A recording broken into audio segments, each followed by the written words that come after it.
If you love a good ghost story, you know that Savannah has no shortage of them. It's considered the most haunted city on the planet. And, people come from all over the world to experience the paranormal here. And two people who love to share those ghost stories with everybody, we have Chris Soucy and Madison Timmons, the hosts and the producers of the Most Haunted City on Earth podcast, right? I know, it's a mouthful. It's a mouthful, yeah. But it says it all. We were with you guys in 2023 for our first interview, and then you started in 2022. Not only do you have your podcast, you have your immersive experiences, and you have a special surprise for me today, some haunted things on the table.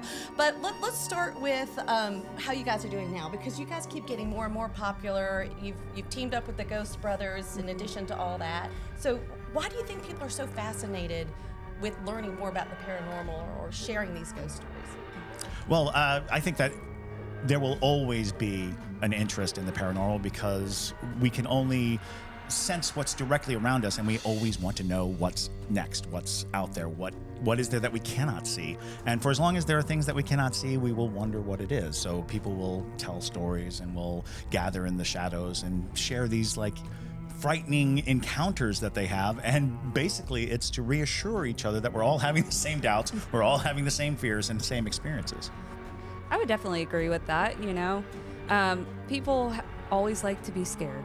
People like things that get their blood going. Not me. I'm just saying. Well, you came back, didn't you? I like you too. Let's just say that. Fair enough. Mm-hmm. But there's always going to be an interest in things that scare us. And so people like to hear us and see us go to do the scary things so that they can just live by proxy. Right. Exactly. Experience it through you guys. Exactly. Right. And you are a medium. Yes. Yes. Okay. So let's move on to the Ghost Brothers, because you guys recently teamed up with them, talking about scary experiences. You guys went into the Conjuring House. We went to the did, Conjuring House yes. and Waverly Hills. Did you have any reservations of going to these places? Or were you like, yes, sign me up? Or We are the yes, sign me up crowd. Yes. We are like, it's available. We should go and see, and and we're always constantly looking for places that are well-known haunted locations that open their doors to investigators and to people who are looking for that experience. So we actually have a long list of haunted places across the country, across the world, really, that you can visit, kind of haunted tourism situation. And luckily, our very first one was the Conjuring House. Yeah. Mm-hmm. And what was that like?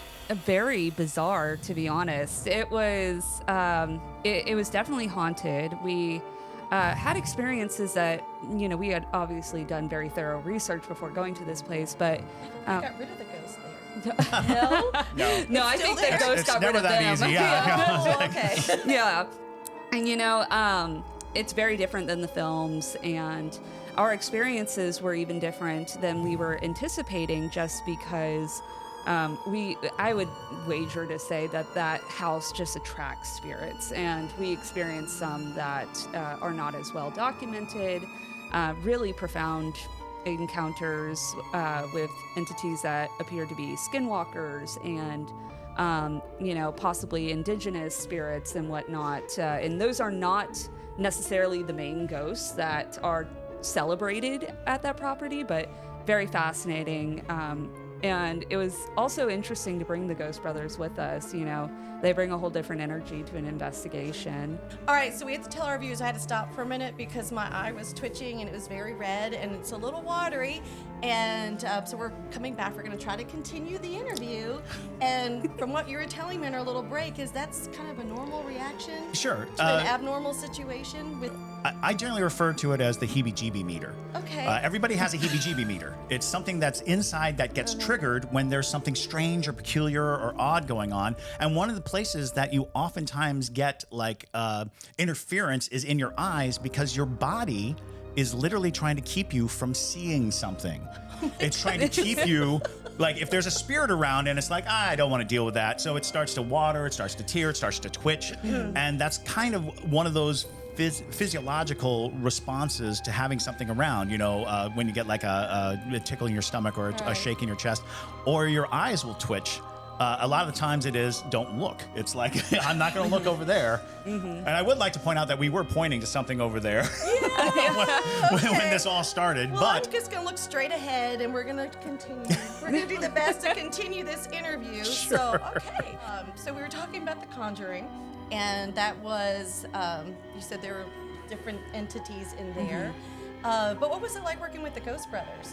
They're fantastic. We love bringing them on investigations because, you know, their main shtick, if you will, when they go into investigations is they like to keep things lighthearted. They bring humor to the situation because sometimes when you enter these really haunted locations, you know, you get really caught up into this is very intense. There's a lot of things going on, a lot of darker, you know, energy you're dealing with, and so sometimes it's nice to have people cracking jokes. Add some levity you know, to the situation, Yeah. literally. absolutely, yeah, it is like being with three comedians. And there is like a very stark difference between when they're present and when they're not. As soon as they're gone, it's almost like the tension gets ratcheted up. Yep. And all of a sudden we're like, oh, where's the jokes now? Or who are you going to call? The Ghost Brothers to come in. Okay. Get the Ghost Brothers back in here.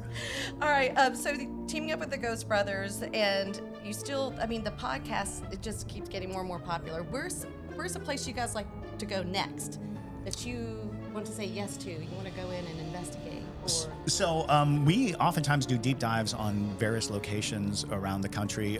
There is a place in Missouri, Lemp Mansion was one that we brought up recently. We did a deep dive on. do people reach out to you and say, come visit, or is this Not your own as of research? yet. This is our research, but it's only a matter of time before that kind of conversation becomes more prevalent. Well, what about Savannah? Like, where? Oh, Lord. Yeah. There's so what's many. your most haunted place that you think in Savannah? Oh, where did boy. you feel the most? I would say the Sorrel Paranormal Weed activity. House is I would probably, you know, at the top of that list. Moon River, which is now closed, but for a long time, Moon River was a very good and solid place to go.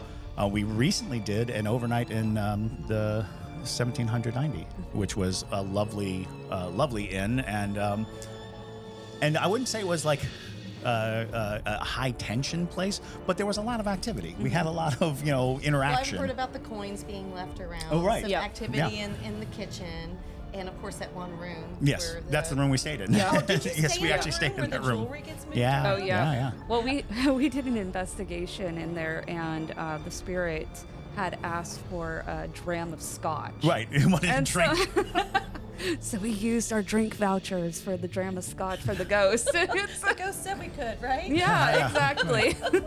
Well, we brought it up, and it seemed like it made it happy. It so, did, yeah. It calmed everything down Yeah. considerably. Wow. Okay, that's so interesting. Welcome back, everybody, to The Bridge. We have a special edition today. We're here with the wonderful folks with the most haunted city podcasts on earth, Chris Soucy and Madison Timmons, and they brought something to share with us today. Several things, actually. Yeah. So, what do we have on the table, and where did you get them? What's the So story? when your life revolves around spooky and people know that you have an interest in it or that you are kind of an enthusiast, as it were, oftentimes, and this has happened to me for decades, people will be like, I have this thing in my house that bothers me, or I have this object that causes me trouble, and then they'll send it to me, or they'll bring it to my house and just drop it at the doorstep. And so I had a friend in North Carolina who had on his property had an old barn, and in the barn he had found this kind of handsaw, and he was like, oh, okay. And he had brought it into his house, and he said from the moment he brought it into his house, he started having like calamity in his house, and he couldn't sleep at night, and there was all this sounds and weirdness, and the doors would always open on their own, and finally he kind of like narrowed it down to the item, and he said, okay, this is the item that I had pulled out of my barn. And I was like, oh, that's interesting. You know, I'll see if I can find it. He sent it to me. And I was like, okay. In the mail? Yes. He FedExed it to me. And I was looking at it, and I started doing research on it, and it turned out that this is a butcher's saw from the 1800s. And it was, you know, used to cut through the bones of beef when you're working on it. But the interesting thing was, at the time that this was a popular item, the Civil War, oftentimes surgeons would break their amputee saws, and they would turn to these to use on to amputate limbs. And so I was like, it's possible that what you have here is a makeshift combat surgery saw, and that might be the reason why it has such supernatural, ties to it. I kept it in my shed for years because I didn't want it in my house. And then we started displaying items that we have gathered and collected over the years. And I was like, I know where I'm going to put this. It will not be in my home because my wife will not allow haunted objects in the house. So, I had a shed of like spooky dolls and strange artifacts. And we need to tell everybody where we are. I mean, we're at the location of your podcast. Yes. In a haunted train depot, right? That's correct.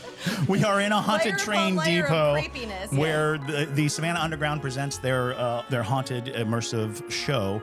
And we created a podcast studio here. And in order to create the backdrop for it, we thought we would gather together some of the scary things that we just have, lying around. Mm-hmm. And that is how the decoration of the studio came to be.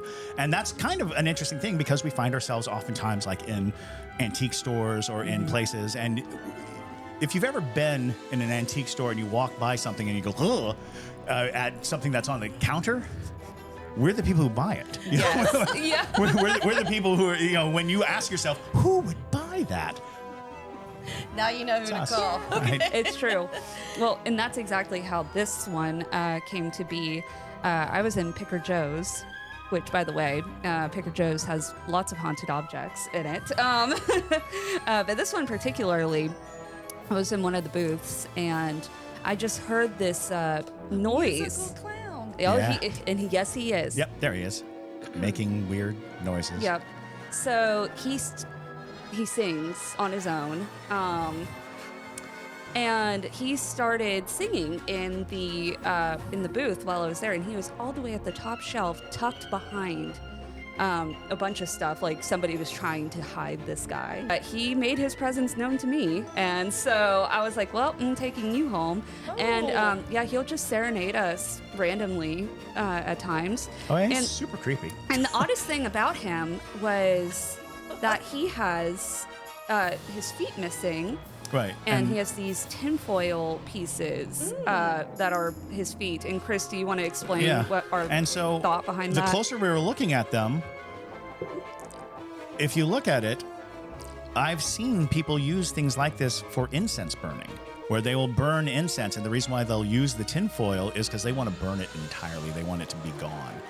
And you usually do that in rituals so that you can burn away all of whatever it is that you're trying to cleanse or summon. Okay, let's put the happy clown back in the box. Let's just go. He's just a little guy. He's just a little guy. All right. I'm one of those people who think clowns are creepy anyway. Oh, yeah. So, No, they're Me too. endlessly creepy. Yep, I fall into that category. So that brings us to that lovable bear right now. Oh, Mr. Nope. That's his name. Now, Mr. Nope, I got from an estate sale.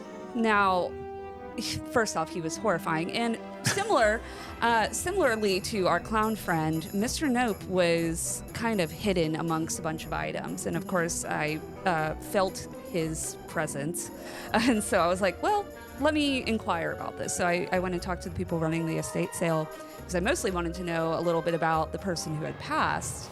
Because their house was just filled with all these horrifying German porcelain dolls and whatnot. And so I was like, that's an intriguing individual I want to know about. They did not give me many details, but what they did tell me was they were an elderly couple from Germany. Made sense. A lot of their stuff in their home was in German. But the way they passed was apparently they both died at the same time. And that was all the details they would give me. And so Mr. Nope came from them. And he is a mangy panda bear. I'm guessing it's a panda bear. The fur is gone, and that makes him that much more like eerie in so many ways. So if somebody comes for the immersive experience, they can enjoy Mr. Dope, the musical clown, and the bottle tree. And so the bottle tree is actually used in Gullah and Geechee tradition to ward away evil spirits. The color blue is famous for warding away evil spirits because many people believe that the color blue itself has hearkening to elemental, like water or things like that. The hand blue painting all comes from the same thing. And we recently had a wonderful sit down with someone at Pinpoint that was explaining that the way that indigo became so valuable was that they were tasked with dyeing, with creating indigo dye. And whatever was left over, whatever small bit was left over, they were able to use to paint their homes. It gives them a little bit of freedom, a little bit of wealth sensation. And so the blue wards away things because it kind of shows that you are prominent and that you are doing well, and it keeps evil spirits away. Interesting. I could talk to you guys forever. I do want to be able to mention your connection to and that's why we drink. Yes. Yes, because that's big. Yes. It's a really exciting partnership that we're doing. More so, they're coming onto our show, and we are going to do an interview with them about some of their experiences. We do a segment called My Favorite Ghost Story. And so we're really excited to hear about their stories. They just recently published their second book, which is a road atlas of haunted locations around the country, and they do a tour as well, going to those places. It's really fabulous and very exciting to have them on their absolutely wonderful podcast, if you haven't heard about them. But very big deal for us. Well, I'm so excited we got to talk to you guys again today. I'm not so thrilled about all this, I have to be honest. I need to talk to our executive producer, Tasha Bush, about this. But it was great seeing you guys again. And for folks who want to, listen to your podcast, find out where you're going next, or they maybe have an object they'd like to share with you, what's the best way to do that? So you can find us on pretty much every social media at Haunted City Podcast. You can go to our Gmail account, which is hauntedcitypodcast at gmail.com. If you want to reach us, Ghostmail. Ghostmail at hauntedcitypodcast.com. That is probably the best way to get in contact with us. We check that regularly. And if you have a ghost story you want to share with us, send it to Ghostmail. Oh, absolutely. We love sharing our listeners' ghost stories, and we dedicate a lot of our time to our listeners' experiences. Well, thank you so much. It's been a pleasure. And my eye's not twitchy anymore. Oh, good. Yay. Yay. All right, thank you. Of course.